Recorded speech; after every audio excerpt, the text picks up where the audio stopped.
Hilda is an animated fantasy adventure series from 2018 based on the graphic novels by Luke Pearson. The series, ultimately spanning 3 seasons and a movie, follows an adventurous young girl, the titular Hilda, as she learns about life in the city and befriends mythical creatures. While the final season incorporates elements of Irish mythology, the series is primarily rooted in Scandinavian culture and folklore, with some of the most notable creatures in the series being the classic Nordic troll, Icelandic Hulderfolk, and giants. For this assignment, I'll be analyzing season 1 of the series. For a quick rundown, Hilda lives with her mother Joanna and pet deer fox Twig in the isolated wilderness. She loves it, but after a series of events, her house ends up being crushed by a giant.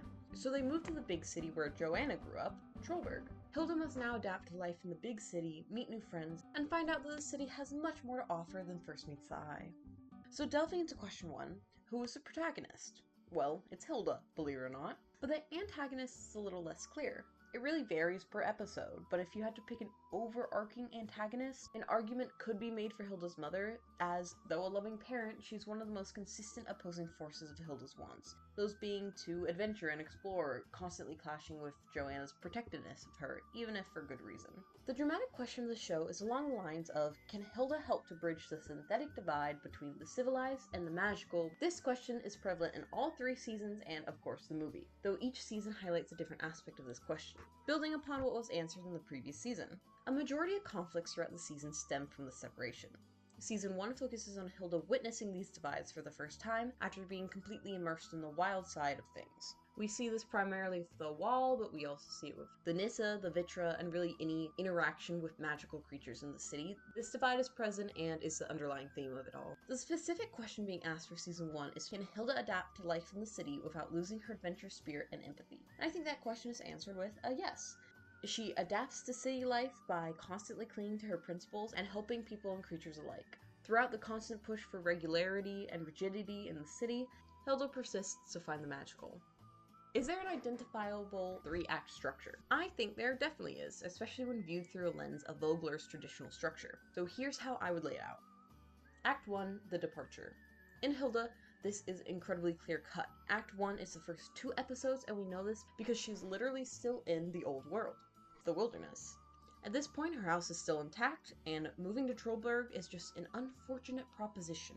We see Hilda in her element here, and her character, along with Twig, Joanna, and Alfred, and the Woodmen, are clearly established. Notably, there's no other humans here apart from Hilda and her mom, thoroughly enhancing this divide between old and new, magical and mundane. Act 2, Initiation, begins episodes 3 to 10. We are now in the new world, Trollberg, where Hilda is being tested with the rigid structure of city life, of paved roads, these tightly spaced houses, and of course school. Here, the dramatic question arises again and again, with Hilda remaining triumphant. Act 3, The Return. If we're referencing Vogler's classic 3-act structure here, I would say Chapter 11, The House in the Woods, marks the break into Act 3, as it marks the return.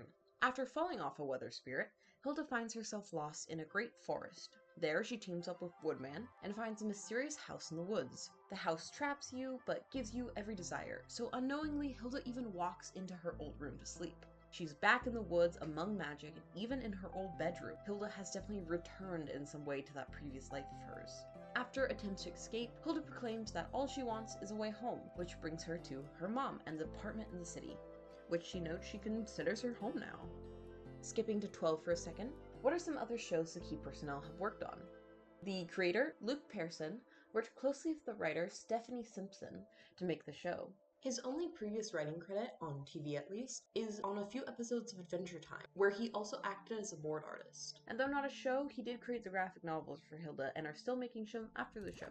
So 13, like we touched on before, Simpson, no, all of her stuff is programming for much younger children and doesn't really share any themes. Luke Pearson boarding on Adventure Time, that does share some themes with Hilda, it's similar style in a way. And it has a lot of themes of adventure as in the name, and learning from your mistakes, etc., which are all core themes of Hilda. Now bouncing back to question 10, is there a contrasting opening and closing image to the season?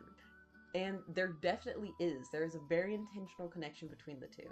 So the season opens with this character, the Raven, who we later find out is actually a Thunderbird, swooping over a wide shot of Trollberg and its fjord. Here, the Thunderbird introduces us to the story and the city before leading us out into the wilderness and introducing us to Hilda. The final episode's closing image is this, We're back in the wilderness, we're at the old house, and we're surrounded by elves and Woodman is standing over it. In the foreground, 3 trolls point towards the house, hinting at the conflict coming for season 2. This Nissa asks the Woodman, "What happened?" The girl who lived here befriended a giant. "I guess she learned her lesson." Not likely. Odds are, she'd do it again. Odds are she'd do it again, and the raven swoops in, now closing out our scene. So obviously, we open with the mythical creature, we close with the mythical creature, and the location is very important. We start in the city, we start in the wilderness. These locations are really 2 hearts for a story, and it's interesting that we start in the city and end in the wilderness. It's the opposite of Hilda's journey, but it shows how interconnected these 2 places really are, but how they are also divided.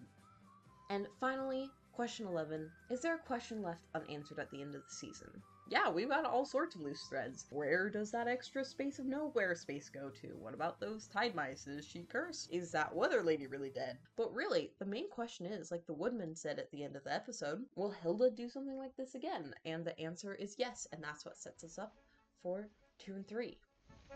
Wow, that was pretty traumatic. But such is the life of an adventurer.